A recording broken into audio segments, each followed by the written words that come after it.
Welcome to Healers Talk Healing. I'm your host, Nina Ganguly. Join us on this exhilarating journey as we share the wisdom and insights that can truly transform your life. It's time to embark on a voyage towards a happier, healthier you. I hear it from women all the time, and specifically when they're in relationships with partners, that it's not working and something's going on, and they will say, I knew something was just slightly off, but it wasn't, or they couldn't hear their voice loud enough. Because you know how we on the outside can quiet it. We on the outside can see, like, oh, girl, you shouldn't be with that person, or even whoever it is, men, women, but you can't see it, or it's not just the conditioning, though. It's like the want to be loved, the want to be needed. I guess it's part of conditioning. If you're looking for love in all the wrong places, even in business relationships, right? Business relationships are so much like any other relationship. You might grab onto a business partner that's not good for you because you're not feeling whatever the lack is, and you feel inside of yourself. You see, oh, they can do this. I've done it myself a couple of times, actually, in my life. It's like, oh, well, you've got this, and so I don't have that, so I'm going to partner with you. And then I realized, well, I got that too, and now I don't really like where this is going anymore. And you can feel it inside. And then if you can take a moment to look back, what I discovered in those relationships is, oh, this is a pattern of codependency. It started here, and then it's like, oh, it's here, then it's here, then it's here. And that codependency comes from not feeling worthy. Oh, because I was told at some point I wasn't worthy unless somebody else told me I was worthy. So I need someone else to do that for me. Yeah. Takes the work. You have to be willing to do the work, though.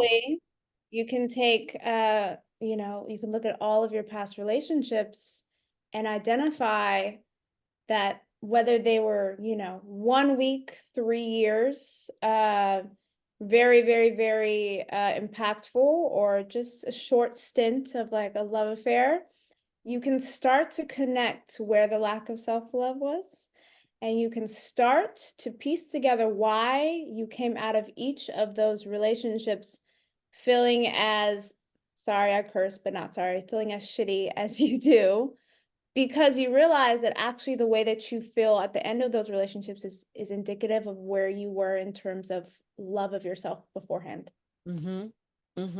Where you were in terms of the voids that you had going into that relationship, the worthiness or lack thereof of yourself, the confidence or self-trust you did or didn't have, and how each of those people were also a mirror of where you were. Yes.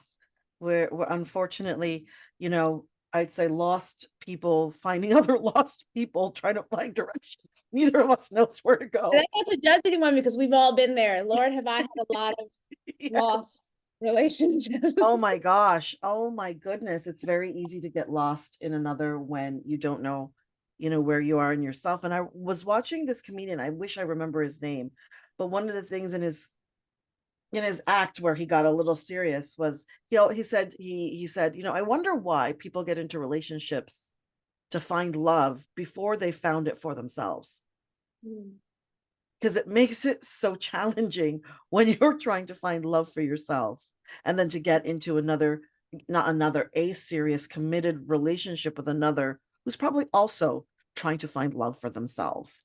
And maybe we do things a little backwards, and if we could flip the switch in our culture, and start talking, and I know it's starting to happen, it's taken a minute to get to that place where what's more important is how you love yourself, because then that just spills over to everybody else.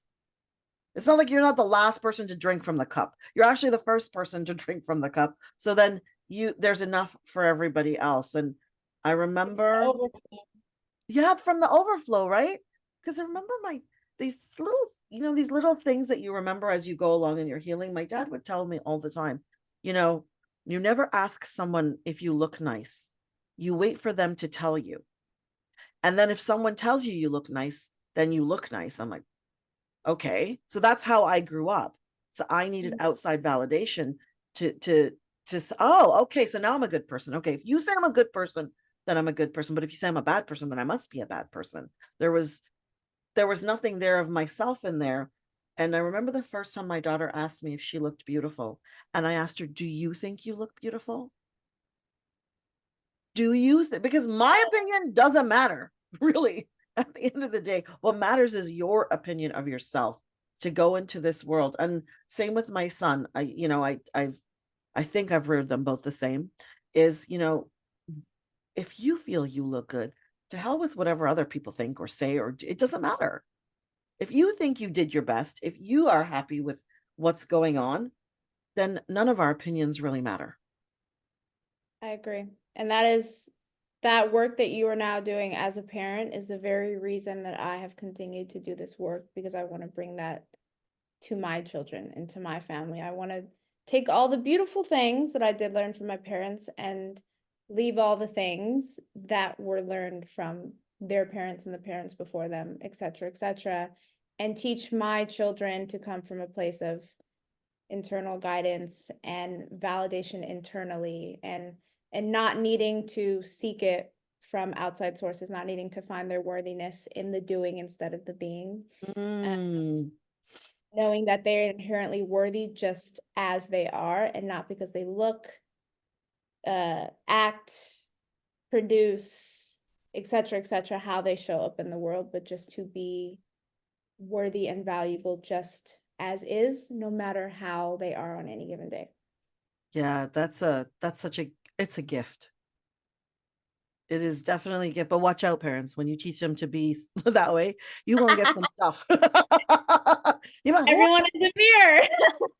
You don't want to listen to you have your own opinion? What the what?" Yeah. Don't forget to subscribe, follow, rate, and review our podcast. Your feedback and support mean the world to us. Remember, healing is a lifelong journey, and you have the power to transform your life in profound ways.